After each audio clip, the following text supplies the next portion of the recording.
Oh, hi folks. I thought he was going to ask me a question, but I'll answer the question I thought he was going to ask me and just say hi. I think many of you were here last night. Just in case you're not, to recap, it's a huge privilege for me to be back here this week working with Glynn and a number of others alongside some colleagues here in the Christian Union who just want to share something of our faith and what it means to us. The reason it's especially interesting for me is, as I've mentioned a couple of times, this is my old alma mater. I graduated from Dundee, centuries ago, it seems, and I graduated in medicine, and then I went on to do psychiatry, and I became an academic psychiatrist.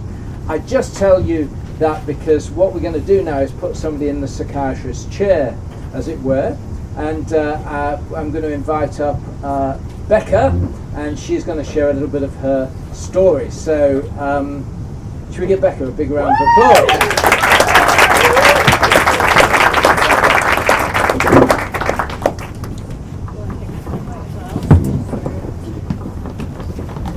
Right.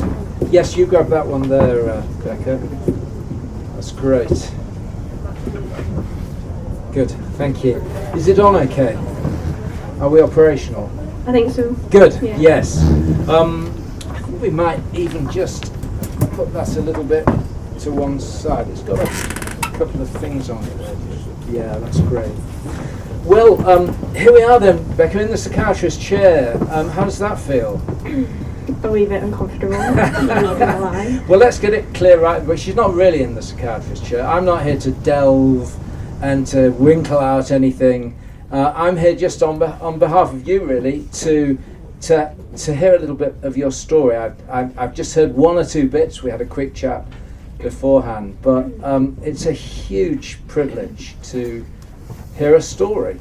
And often a lot of the stuff we hear on television is carefully massaged and edited and scripted, some of these talk shows, and I can promise you that this certainly isn't scripted or edited, and we'd love just to hear a bit of your story from the heart, really, Becca. So what are you doing here in Dundee, first of all? Just give us a picture of what you're doing, what you're up to. That's a good question. I actually asked myself that in November, and I changed degree. So I was doing primary teaching. I was in second year, and I just wasn't really enjoying it as much as I thought I would. I was much more interested in the psychology behind it, and just psychology in general. So I changed degree in November and went back to first year. So now I am studying psychology and I'm in first year. And how are you finding that? I love it so much. Oh, good. Because a lot of people go into psychology think it's going to be kind of counselling and stuff, and find it's just maths and rats and mazes and equations. How are you quite good with maths stuff? Absolutely not. But I am enjoying the process of learning about it. But yeah. Great stuff. Okay, and so here you are. Second year again, is that? No, first year first again. Year. So my second first year. Second first year, right? Yeah, it took me a while on that. Okay, and let's just get a bit of the background. That's a kind of a Northern Irish. This is a Northern Irish accent. Yes, it is. I'm from Coleraine in Northern Ireland, which is right up in the north coast. It's about 10 minutes from the Giant's Causeway, if you've ever been. Great tourist destination. I'm from there. I lived there all 20 years of my life in the same house, same place, with my family. So yeah. And perfect kind of family, really, things going terrific. I think like every family is not going to be perfect, is it? So yeah, just your average family life. So I have a twin brother and a big sister from St Andrews, just across the water. So yeah. Okay. And mum and dad at home. Mm-hmm. Okay. And if we'd met one another and you were 17ish. 17, 18, and I said at that time, Becca, kind of what makes life tick for you? Well, it would have depended. What kind of person would I have met? Yeah. Well, it would have depended really if you were a Christian and you asked me that question, or if you were a non-Christian, because I tended to be I still in a sense do, but mainly when I was younger I tended to be a people pleaser. So when I was back 16, 17 and I met you and you asked me what makes life tick, it would have depended if you were a Christian or not, what answer I gave you. If you were a non-Christian, I would have asked you what kind of night out you liked, what kind of alcohol you like to drink, and what kind of friends, a small group of friends, a wee house party, staying out as long as you can. That would have made life tick for me at the time. So that's quite. So in a way, was this you were born into a kind of a Christian family? What was Christian faith kind of big in your family then? Well, my mum's a Christian and my granny's a Christian, and we went to church every Sunday with my family. So from since I can remember, since I was a child, I went to church with my family, but just like Santa, you believe it because your parents tell you. You're brought up like that, and it's a nice bedtime story, and I enjoy going to church. My best friend went to church with me, and I had a great time there, running around causing chaos, but I wouldn't say I took it seriously. I would have said I believed in God so that I didn't have to go to hell, so that I could be with my mum when she died, so I could live forever. But I didn't really believe it as such. But in Northern Ireland, that's the culture from where I'm from. When I was a child, everyone went to church. That's what I didn't face any kind of problems with that. And my friends went to church. No one asked any questions about it. It was a lifestyle, almost a trend, if I would go that far. And so, if I'm understanding you, there was this kind of two versions of you developing through your teenage years. Yeah. Is that right?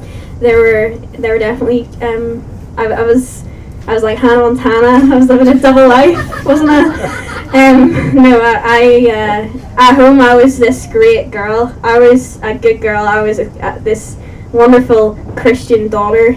I would say what my mum wanted to hear, and everything. My sister was an angel. 10 A's and A stars at GCSEs, a lot to live up to, but I was trying my best to be like that. But with my friends, it was a completely different story. I was the polar opposite, and I would have done whatever it took to fit in with those friends, which was a lot of pressure. Especially when I went to college. I decided when I was 16 that I didn't want to stay in school. I wanted to go to college and study travel and tourism. So I did that, and it was my first time actually being independent because I have a twin brother, and like I mentioned, and he stayed at school. So this was my first time being by myself. If I got told off, my mum didn't know because my brother didn't tell her, so it's fine. But I was a bad wee rip, so I was, because I would just do anything my mum didn't want me to, behind her back. But when it came to actually facing her, I was the best in the world. And it was actually surprising how easy it was at the start to do that, and to deceive her, and to deceive my friends as well, because none of them really knew. None of them knew I went to church. I would go out a night out on a Saturday night, and I would make it to church the next day, and I just thought I was so class because I could just pull that out of the bag and no one knew a thing, or so I thought. So these two Beccas, really. Yeah. Bad Becca. Yeah. Good Becca. It feels a bit like that. Is that right? Absolutely. But and you said bad Becca would do whatever it took to kind. What did it take? It took coming home at 3 a.m., coming home at 10 a.m. in the morning. It took doing things with my friends that I didn't actually want to do, but it gave them a laugh and it made me look cool.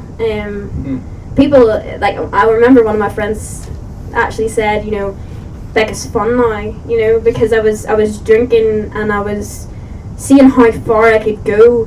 It got to the stage where I couldn't remember what I'd done the night before. I was being told, and while I was laughing with those people, I was dying inside. I hated hearing these things about myself. My twin brother was hearing things about me, and he was embarrassed by the way I was living my life. And all this time, my mum knew nothing, and I was going back and actually trying to live this double life, but was actually pulling me apart. I was in a relationship at the time, and I thought that was the be all and end all of my life. I gave everything to that person, and so when they ended that relationship, I thought the world was ending. I saw no reason for me to I thought it would be impossible to get up and to continue living a normal life, because I was like, no one cares for me.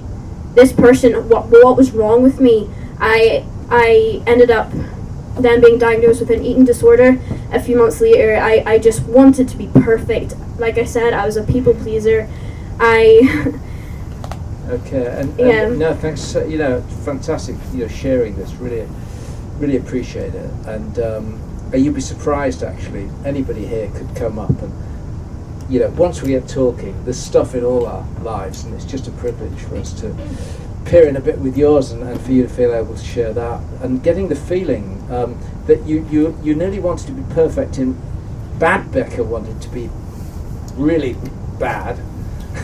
in a way that fitted with what was required, and good Becca also wanted to be kind of really good. Is that right? And just out of interest, I'm really intrigued. This kind of ring in your nose, was that bad Becca, I guess? When I was 16, I said to my mom, "Mom, I'm going to get a nose piercing," and she said, "I really like it, by the way." Thank you very much. I'm getting one myself. Absolutely, you'd sit it. You'd absolutely. I think you'd pull off too, to be honest. Okay, but, right. No, I said to my mom, "I'm going to get a nose piercing," and she said, "No, you're not." And I said, "Okay." So I went straight out the door, and I got a nose piercing, but I got a wee stud, you see, because you have to let the cartilage heal. So I got a wee stud. And I came home and she said, "I quite like that. That's quite nice." So I went out the next day and I got a hoop because she didn't like the hoop. So I would that's just like a little. I would just do anything to just. Okay. Because there's nothing worse than doing something to annoy someone and they like it. So then you had to upgrade the irritation. Absolutely. So, And in a way we could you can laugh and joke and of course there's nothing wrong with going out having a good time with friends. But you felt this was draining the life out of you somehow. But if I understand it, but even worse than that, it's the double life bit of it. It's the two bits that can't seem to find a way together. Is that what you? Yeah. I just felt there was just something missing. And my life with my friends was getting harder to maintain. It got to the stage where I just could not go out anymore. I was tired all the time. I just was drained. It's so much effort trying to act all the time, act like this person that's great and cool and has loads of friends, and then act like this great, kind, wonderful daughter. And as soon as I stopped going out as much, I lost my friends. It was amazing. They just left. They didn't understand. I tried explaining. They did not understand why I was struggling. And I was open about that. And it got to the stage that I fell out with my mum, and I which wasn't surprising at the time. We were clashing a lot. And I went for a walk by myself, and I just did not know what to do. And by chance, my friend Isabel was driving past, and I knew Isabel from primary school. Isabel was the great Christian girl, lovely girl, so smart and intelligent. I looked up to her at school and hadn't seen her in a while, and she picked me up, and she didn't say anything. I immediately switched to the Christian girl because people pleaser. I was talking to a Christian, so I was going to play my Christian card. But Isabel just knew, and she didn't ask anything, but she just sat and listened. And at the time, that was all I needed. And I kept meeting up with Isabel, and I kept meeting more of her Christian friends. and she was applying for summer camps to be a leader, and I was like, 18, look great in the CV, I'll apply to be a leader at some camps as well.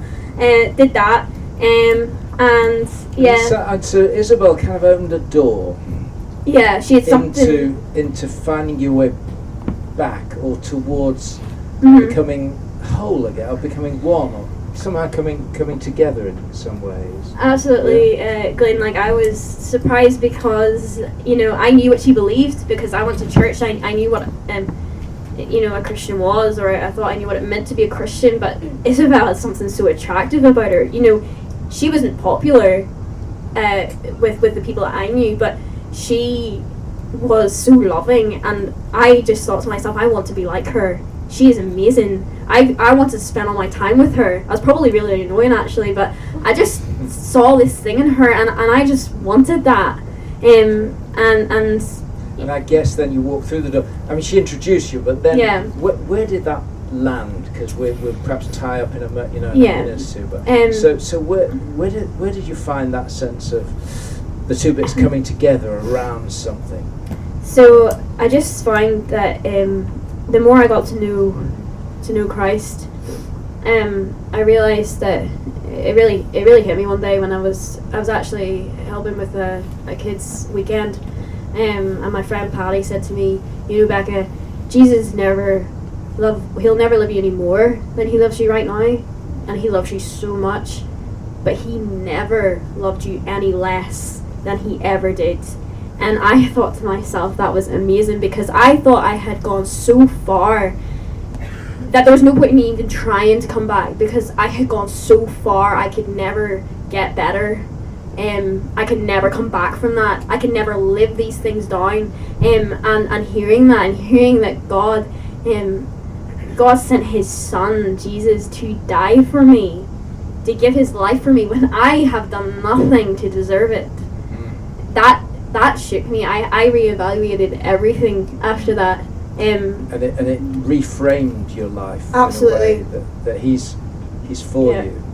He's just for you. I feel like I was trying to fight this non-existing battle with him, where I thought he was constantly against me. Yeah. I thought this was happening for all these bad reasons, and actually I was just tugging against him the whole time, and he was trying to reach out for me, and that's all he'd ever been trying to do, and I just was embraced by him. The true love and compassion of God is overwhelming. Becca, last question then. When people go on Desert Island Discs or into a celeb interview, it's usually to celebrate something they've done, an achievement, something great about and good about. It's not always, but usually, and yet here you are. You're not talking about some great achievement. So what motivates you to want to share something about this story which has been a struggle, and you're not saying, and this is how I solved it. You're saying, and here's someone who helped solve it for me. And so what motivates you to do that? Because you're not pumping yourself up really. No. Doing this. So why do it? It's terrifying saying these things in front of people who I don't know. And it's really because of the fact that I feel like there are people here who are just searching. Maybe you don't even know it yet, but you're just searching for this happiness, to fit in. You maybe have so many different friend circles that it's exhausting trying to swing by them all and be this different person in each one. But I just want you to realize that there's a God out there that loves you, and you don't need to try and be this other person. You don't need to try and exhaust and tire yourself and be something that you're not, because he will take you as you are. He will meet you where you are.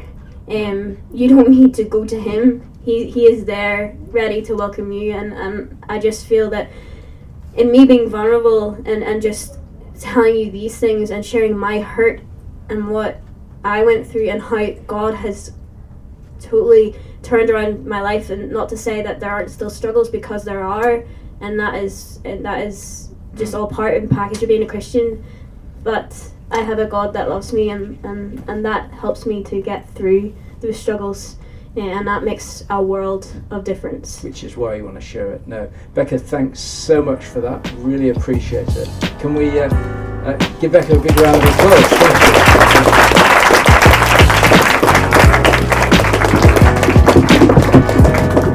Stories of truth, and in a way that was Becca willing to talk a little bit about the truth, about things for her.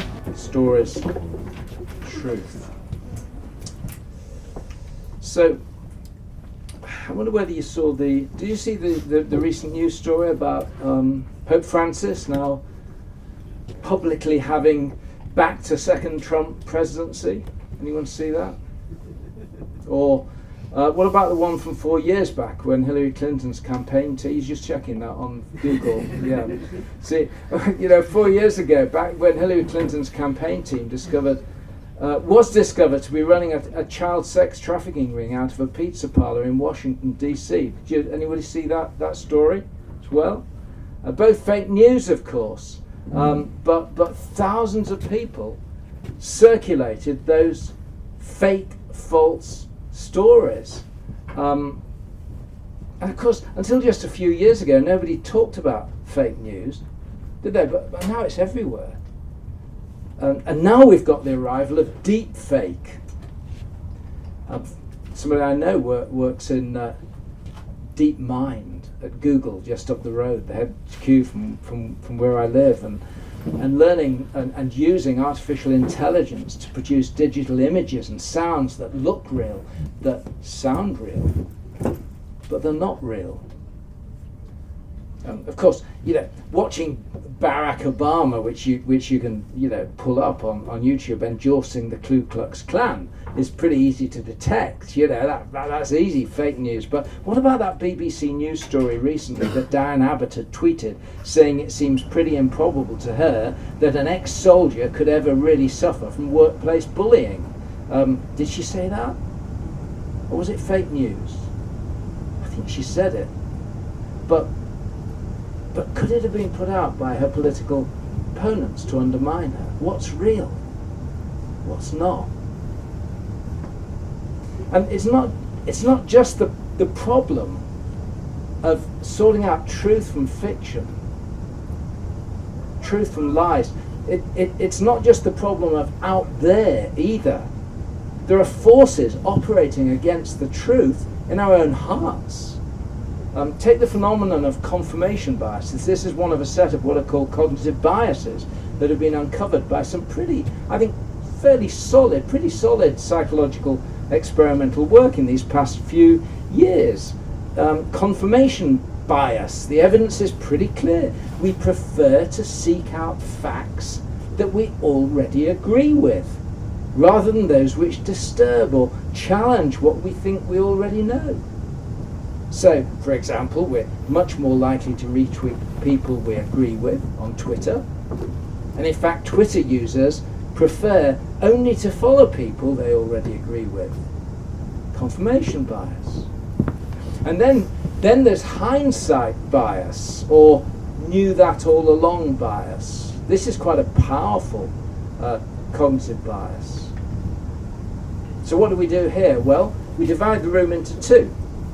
And two groups. It's what psychologists would do. And over this side, we get you all in a room, and a man in a white coat and a quick clipboard walks in, and he says, "Ladies and gentlemen, thank you for taking part. Just before we get started, I just want to give you one or two background bits of information. Psychologists studying the factors that influence how human beings form relationships have discovered that people with similar personality profiles are much more likely to form lasting emotional bonds." Which, in a way, we don't need psychologists to tell us that, because we already knew it's out there. Birds of a feather flock together. So, actually, just before we go any further, how many people knew that already? 80% of people put their hand up. We knew that. Yeah, know that. So then in the next room, we've got another set of people, this lot over here, and we say, same man comes in a few minutes later, and he says, as psychologists have shown really quite conclusively now in their studies of the personality factors that lead people into lasting bonded relationships, their personality profiles tend to be quite different, which I guess we already knew, because as the old adage goes, opposites attract. How many people knew that, by the way? 80% of hands go up. We all knew that, you see. And we humans are deeply deceptive creatures who manipulate the facts to save face, to bolster our pride, to gain competitive advantage. There's a raft of research out there showing our deceitfulness, our deceptiveness. And of course, the person we most try to fool is ourselves. Ourselves. So all of this reminds us that a big part of the explanation for our susceptibility to fake news may well lie in our own hearts. Over 300 years ago, in fact, it's not that modern, the French mathematician Blaise Pascal complained, truth, he said, is so obscure. This was before fake news. He said truth is so obscured nowadays and lies so well established that unless we love the truth, we shall never recognize it. He's saying that our natural bent is so much toward deceit and lies that we have to intentionally lean toward the truth, seek it, love the truth. Or there's a chance we shall never recognize it. Now that's a thought, isn't it? You know, what if you got to the end of your life? What if you got to the end of your life and somehow you missed the truth? The truth about things. And I'm thinking about the important things. The things to do with life and death and meaning and purpose. And who am I? And why am I here? And what's it about? And what's the story that I seem to be a part of? And who is God? And is there a God? Those ultimate questions. And of course, we're in a social milieu in which there's an intense competition for our attention. It's like a commodity. The more, as I was saying last night, the more I can get your attention, the more I can sell you stuff. And so there's a whole industry out there about getting your attention. I don't know whether you walk through, into a aircraft departure lounge. You just get through security, and then it's like walking the gauntlet, isn't it? Running the gauntlet of people trying to get our attention. Just the time you go through adverts, women standing with little smelly things, and then whiskey tasted, and more adverts, and bodies, and attractive bodies, and more bodies, and sex, and hey, possibilities, 1,000 possibilities stretched out along this gauntlet that you run once you got through security. And if you've got a premier pass, like I have, by the way, you beat it. You beat your way up to the business class lounge, and it's quiet in there. And to be free from distraction, you've got to pay in this culture. And who are all the people in the quiet business class lounge? They're all the people quietly planning how to distract the people down there in the hall. And that's the kind of social milieu we're living in. And it's quite possible that our attention is so attracted, so captivated, so captured by this competition for our attention that we miss the truth altogether. There could be a hellish conspiracy between those who want our attention out there and our own intrinsic deceptiveness and vulnerability to fake, false. Our story tonight, and we've got a story together, it's about somebody who had a big encounter with the truth about things. In fact, two things. Firstly, the person I'm going to tell you about had a shocking harrowing encounter with the truth about himself. And then, secondly, he had a redemptive, profoundly life-changing encounter with the truth about God. Those two things. And it's a story about one of Jesus' followers. His name was Simon Peter. Peter was the natural leader of the little band of disciples that were close to Jesus over 2 years. He was the natural. If somebody needed to speak up, it would be Peter who'd do it.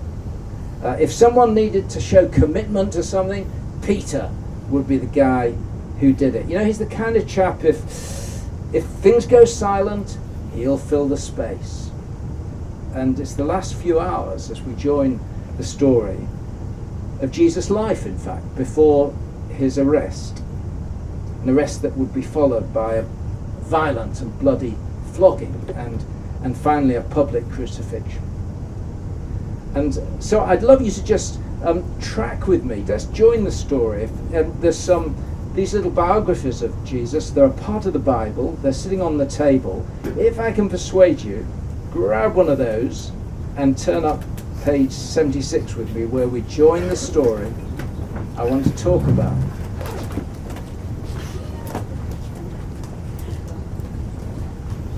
Okay? And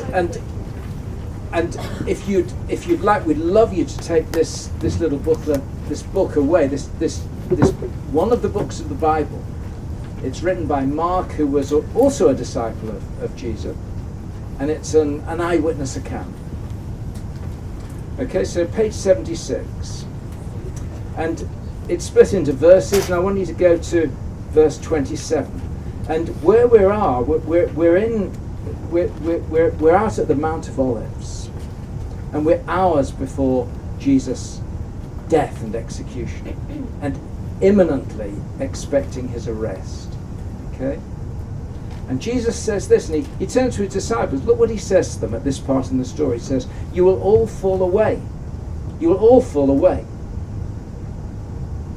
He told them. There's about 11 of them now. Judas has already gone off. But he says, "For it is written, I will strike the shepherd, and the sheep will be scattered." Now what's happening there is Jesus is appealing to one of the ancient Old Testament texts that were giving hints about the coming Messiah, that God was about to do something, was going to be doing something special in the future. Jesus is using some of those texts and seeing himself as the fulfillment.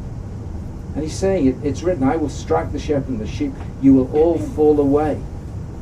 Then verse 28, "But after I have risen, I will go ahead of you into Galilee." Now, Peter, space opens up, fills it. "Even if all fall away, I won't." Jesus answers, "Truly I tell you, today, yes, tonight, Peter, before the cock crows 2 times, you will disown me 3 times. But Peter insisted emphatically, "Even if I have to die with you, Jesus, I will never disown you." And he looks around and all the others shake their heads, and all the others said the same. So it's a great story on the face of it, isn't it? But it's a story that contains 2 realities. On the one hand, there's Peter's version of reality. And that was their devotion and commitment to Jesus that was rock solid. That was his version, whatever the cost, his family, his business back home, his future prospects. Whatever it takes, Jesus, I will follow you. I'll never abandon you. I'm in it to the death, to the end. And there's Jesus' version of reality. Peter, I tell you, today, yes, tonight, before the cock crows twice, you'll go one better. You'll disown me 3 times. 2 versions of reality, which is true. Well, we could read on, but let me summarize how this story then begins to unfold, because a few pages later Mark tells us that after Jesus' arrest, All of these disciples who a few minutes before had been so full of bravery and bravado immediately abandon Jesus and scatter like sheep,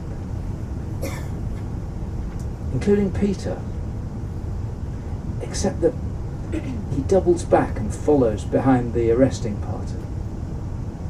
And the religious authorities that have arrested Jesus, the religious elite of the time that Jesus was annoying so much, they've set up a kangaroo court to try Jesus in the middle of the night.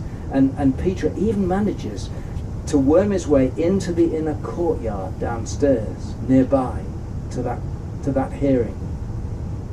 And as he's in the courtyard, he strains to overhear what's going on. He pretends to be warming himself over the brazier. And then calamity strikes. He's recognised.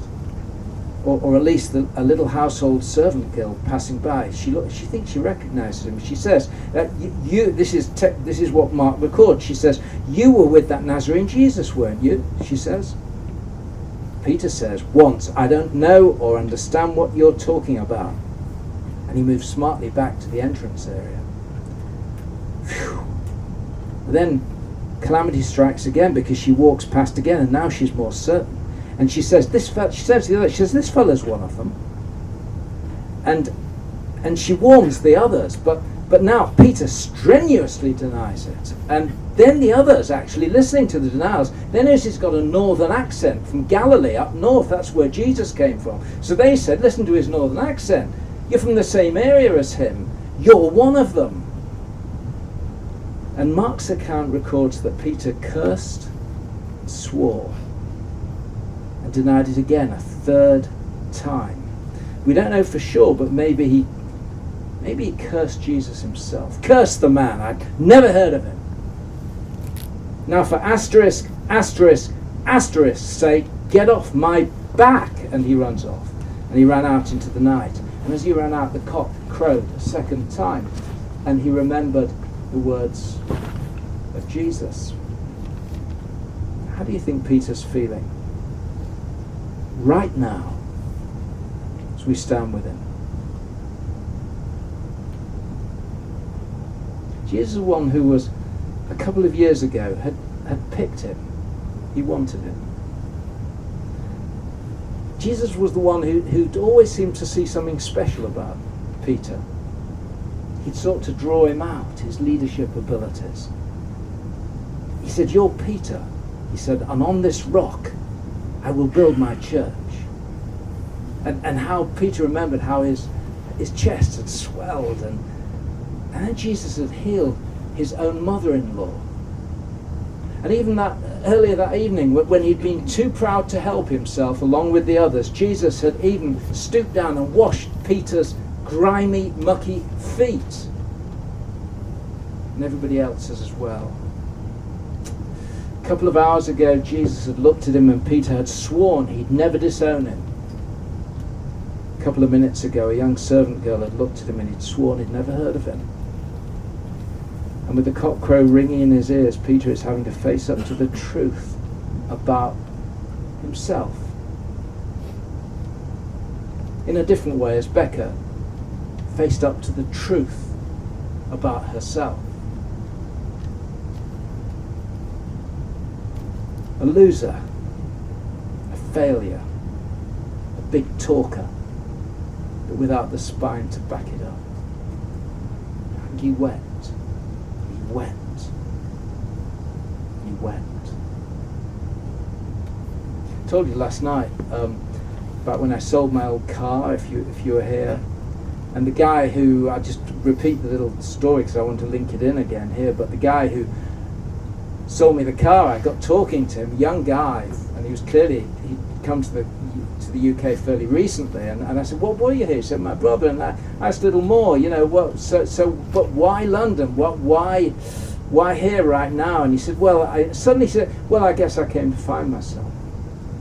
And as I shared last night, I said, well, what happens if you find yourself, you don't like what you're looking at? What then?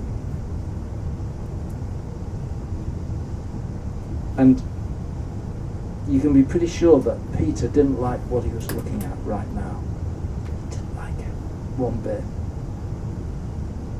And I guess we've all had moments like that, that there might be a lucky few here, and you've breezed through life so far. Good for you. I guarantee it won't last. Because sooner or later, it won't just be that you'll fail to live up to your own aspirations, but sooner or later, unless they're successful in capturing your attention and drawing you away from being honest and true about yourself, it'll be more than just that failure to live up to your own standards. It'll be a detection of the shadow side to you. We've all got a shadow side. It's what I've been calling this week the HPSU, the human propensity to screw up, the crack that runs through everything, that runs through me. It's what the Bible calls sin, the truth about us, that leaves us feeling vulnerable and naked before a God who will judge us one day, fairly. And in the heat of the moment, you see, Peter found himself, and you can be sure he didn't like what he found. Interestingly, Peter's denial is recorded in graphic detail in all 4 Gospels. The Gospel writers are looking at things from different points of view, and so they record different bits of Jesus' life. But this denial is in all 4 of the Gospels, and I've had fun kind of imagining, what Peter actually thought about that, and I imagine if he'd had the opportunity, let's say, to read an early draft, that Mark showed him. Here's my early draft of the events, that this book that I'm writing, and Peter, I'll imagine him saying, hey, look, Mark, that little thing in the courtyard, you heard about, obviously, it needs to be mentioned somewhere, but do you think we just, put it in a bit more context, balance it a little more with some of the good stuff? I mean, Thomas is, he's read it, he's already pretty mad that little slip up on his part is in there. And I reckon he's got a point. I mean, imagine how awful it would be if he went down in history as just for doubting. Like end up with a name like Doubting Thomas. And I'd hate to be to go down in history as the one who denied Jesus 3 times. Do you think that's? I wonder whether that's how Peter kind of did his review of Mark's copy. I don't think actually Peter for a moment would have done that. Do you? Because you see, it was in facing the truth about himself that he began to understand the real truth about Jesus. That's why Peter wouldn't have wanted this whitewashed out. He'd want it in, because in facing the truth about himself, he discovered the real truth about Jesus, who he'd been following. What do I mean? 3 days later, some women go to the tomb and they find it empty, just as Jesus had said. And they encounter there, here in Mark's Gospel, a young man, mysterious. Nobody knows who he was, but he seems to know stuff, and he announces to them that Jesus has risen. He's not here. And then he seems to pass on a message from Jesus himself. And do you know what he says to them? It's really interesting what he says to them. And I'll read you. Don't be alarmed, he said to them. You're looking for Jesus the Nazarene, who was crucified. He has risen. He's not here. See the place where they laid him. But go. And at this point, he seems to be passing on a message from Jesus himself. But go, tell his disciples and Peter, he's going ahead of you into Galilee. And there you'll see him, just as he told you. Now, what do you think Peter felt when he got that message? Red-eyed, devastated. And Peter. Oh, the disciple. Peter's a disciple, but and Peter. The one he denied and cursed and sworn. Make a point, Jesus is saying, of mentioning Peter. I want him there. Peter. He must have felt loved and included and called and summoned as he'd never felt it before. And the truth he learned about Jesus that night, folks, is the truth that he is a saviour. That's what he learned. He learned that at the cross Jesus had taken into his own broken body all of the stuff in his own life. And he learned that he was a saviour. And that's what's so magical about this, about that little phrase, and Peter.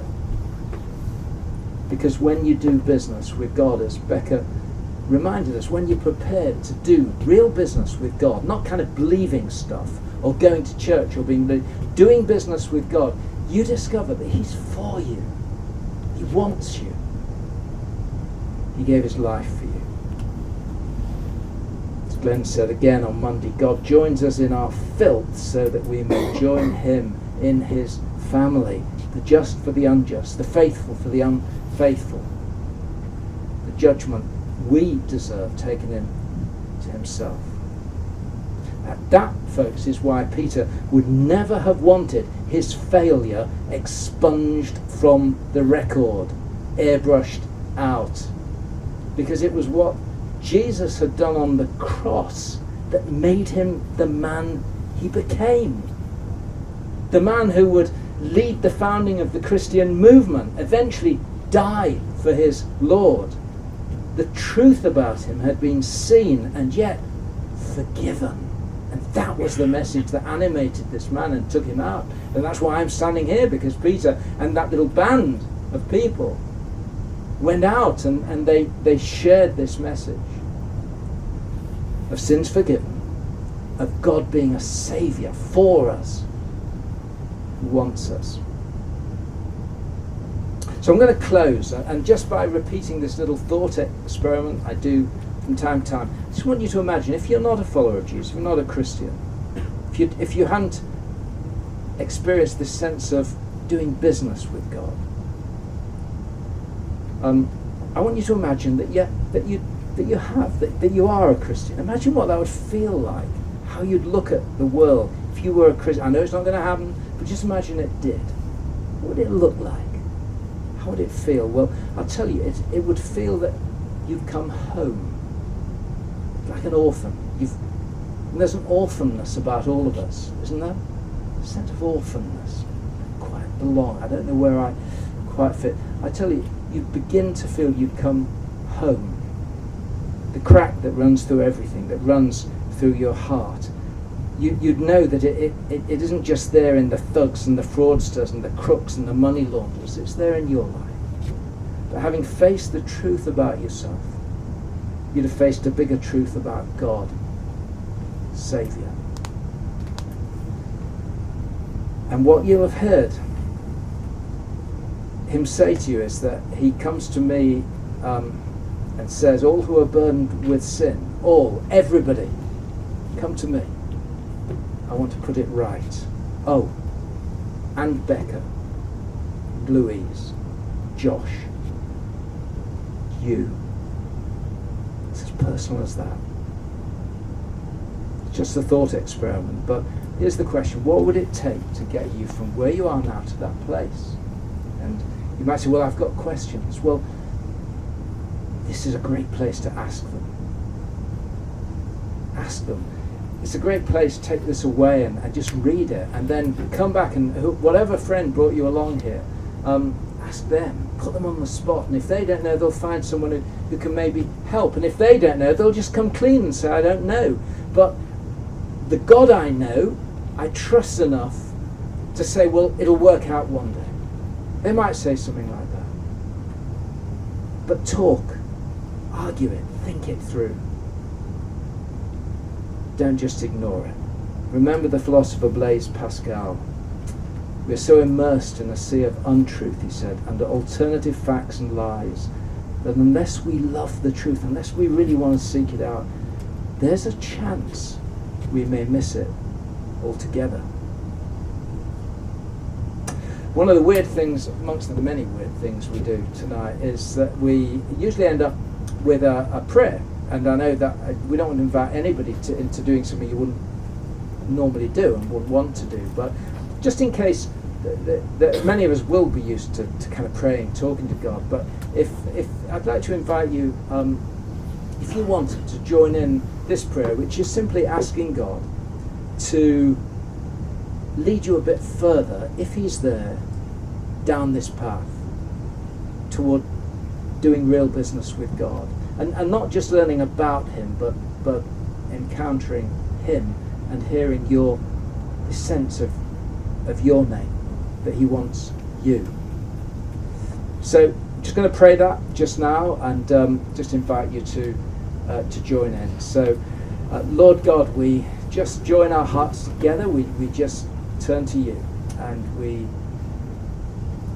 thank you so much that this book, this Bible, this story it's not a whitewash. Everybody doesn't come out of it looking good, but it's real. It's about real lives. It's about our lives. And Lord, those of us who feel we're just looking right now, we want to pray as well that if you're real, if you're there, help us to see more, to know more. And we ask it for Jesus' sake. Amen. Amen. Well, thank you so much, folk. I'm certainly around. I know folks are on the table. I'd love to talk about any of this and come and push back, argue, talk to me, and I'll hand back just now to the Thank you, Glynn.